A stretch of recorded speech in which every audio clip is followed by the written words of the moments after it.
Today we will start our biology classes for 11C. Now today topic is double circulation. You already know what is double circulation. If blood circulate in two areas, that is when through lung regions, then it's called pulmonary circulation, and when through body, then it's called systemic circulation. That's why this is called double circulation in human being. Now pulmonary circulation, see this diagram. In this diagram, the first pulmonary circulation in this lungs are involved. That's why it is called pulmonary circulation. Now see number 1.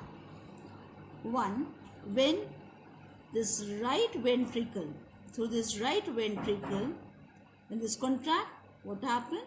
Because of the valve, the blood from the ventricle moved towards the right ventricle towards the lungs and through pulmonary artery, and then oxygenation take place here, and after oxygenation the blood oxygenated and moves towards the by the pulmonary vein into the left atrium or left auricle, and from left auricle towards the left ventricle.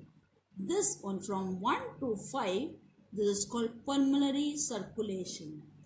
This is you know that this is left and this is right lung, and when blood move from this area first to 5, then it's called pulmonary circulation, and systemic circulation is the longer circulation in this oxygenated blood. Here deoxygenated blood moves from ventricle towards the lungs and then oxygenated and then come back towards the heart by pulmonary vein into the left atrium. But in systemic circulation, the oxygenated blood which is present in the left ventricle is pumped. See this 6th number. Left ventricle is pumped to the entire body, above the shoulder or below the shoulder, except the lungs, through aorta. First is left ventricle, then to aorta, and from the aorta moves from this whole of the body, above the shoulder or below the shoulder, except the lung. This is called systemic circulation, not systematic. Systemic circulation take place. Now what is portal circulation?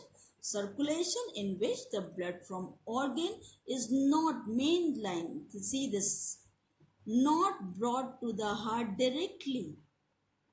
Instead, the blood is carried to any other organ. And when the sea, now from the aorta, first go towards the alimentary canal or the intestine, and then to liver, kidney or the body part, and then used, and then deoxygenated blood moves towards right side of the auricle by superior and inferior vena cavas. This is called systemic circulation. Before that, if two organs are involved, then it's called portal circulation. Okay. Now this is of two type. First is hepatic portal system and renal portal system. You know this hepatic portal system when liver is used, and renal portal system when kidney is involved.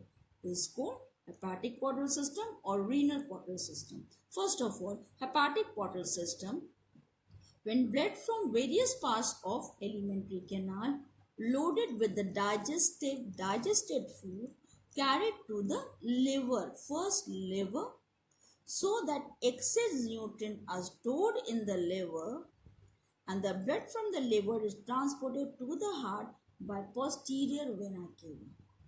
It's called hepatic portal system. Now see the significances or the importance of hepatic portal system. In this case, the processing of the nutrient absorbed by the intestine first before blood return back to the heart. Okay, that's why the excess of glucose is converted into glycogen. This is the main function of the liver, and this excess of this glucose going to glycogen, and this process is called glycogenesis, and this glycogen is stored in the liver and the muscles, and which is reused, and then glycogen converted into glucose and energy release. And second, amino acids are used for synthesis of various protein. In this case, the amino acids catabolized by the process of transaminase or deamination. These are the two processes. Glycogenesis, the first process of the liver. Glucose converted into glycogen. It's called glycogenesis, and deamination and transamination means reaction of amino acid or the catabolization of amino acid. This is the second function of the hepatic portal system. And third one is fat soluble vitamins are stored in the liver, which are used when required. Now next is point, significance of hepatic portal system. Some germs are also removed by the phagocytic condition. Action take place in the liver. In the specialized cell, Kupffer cells are present in the liver, which are responsible to remove the exome of the germs by phagocytic method. This phagocytic, phagocytic means solid engulf, or solid thing is whole of the body, solid part is engulfed by this cells, and the germs are destroyed by phagocytes, same as in amoeba.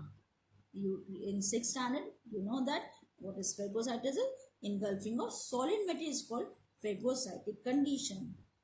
Okay, these are the significance of the hepatic portal system.